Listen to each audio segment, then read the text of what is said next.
आंबेलोळ ही माझी शेवटची शाळा. ह्या शाळेतूनच मी रिटायर होत आहे. ह्या शाळेबद्दल मला खूप प्रेम, आपुलकी, जिव्हाळा निर्माण झाला, कारण ह्या शाळेत मी 8 वर्ष सेवा केली. आंबेलोळ ही एकमेव शाळा आहे की तिथं मी गेली 8 वर्ष सेवा करते. इथून जाताना मी फारच भावुक झाले. माझं नाव मंजुषा रमाकांत गदव आणि लग्नानंतरचं मंजुषा मकरंद सरवदे. आज मागे वळून पाहताना आयुष्याचा हा प्रवास खूप काही शिकून गेला आहे. माझा जन्म पैठण तालुक्यात विहांडवा येथे झाला. साधी राहणीमान, साधी माणसं, पण संस्कारांनी समृद्ध असं घर. आम्ही 6 बहिणी आणि आई वडील असा आमचा परिवार. आज लास्ट टाइम शाळेत जाताना कसं वाटतंय आई? आज खूप मन एकदम दाटून आलंय. तो बोलतो तरी मला बोला वाटत नाही. तू शिक्षिका म्हणून ज्या दिवशी जॉईन झालीस तो पहिला दिवस आठवतोय का तुला आज? 24 जून 1988. लहानपणापासूनच शिक्षणाची आवड होती आणि काहीतरी वेगळं करण्याची इच्छा मनात होती.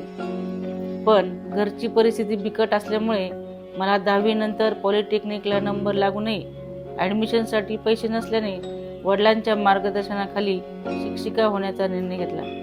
कारण मला वाटलं की ज्ञान देणं हे सर्वात मोठं काम आहे. या प्रवासाची सुरुवात झाली. माझी पहिली शाळा खेरडा तांडा, तालुका पैठण इथून सुरुवात झाली. पहिल्यांदा जेव्हा मी वर्गात उभी राहिले तेव्हा थोडी भीती वाटली, पण विद्यार्थ्याच्या चेहऱ्यावरचं हास्य पाहून आत्मविश्वास वाढत गेला. प्रत्येक दिवस नवा अनुभव घेऊन येत होता. विद्यार्थ्यांना शिकवताना त्यांच्याकडूनही खूप काही शिकायला मिळालं. कधी कठीण प्रसंग आले, कधी आव्हानं आली, पण कधीही हार मानली नाही, कारण माझ्या कामावर माझं प्रेम होतं. आज इतक्या वर्षानंतर जेव्हा माझे विद्यार्थी मोठे होऊन स्वतःच्या आयुष्यात यशस्वी झालेले पाहते तेव्हा मन भरून येतं. शिक्षिका म्हणून मिळालेलं प्रेम, आदर आणि समाधान हेच माझं खरं यश आहे. या प्रवासात माझ्या कुटुंबाने, सहकाऱ्यांनी आणि विद्यार्थ्यांनी दिलेल्या साथीसाठी मी मनापासून आभारी आहे.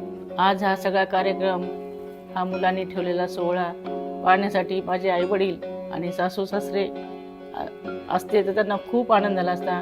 माझा त्यांना खूप अभिमान वाटला असता. आज निवृत्तीच्या या टप्प्यावर उभी राहून एकच वाटतं की आयुष्य खूप सुंदर होतं आणि हा प्रवास अजूनही माझ्या मनात जिवंत राहणार आहे.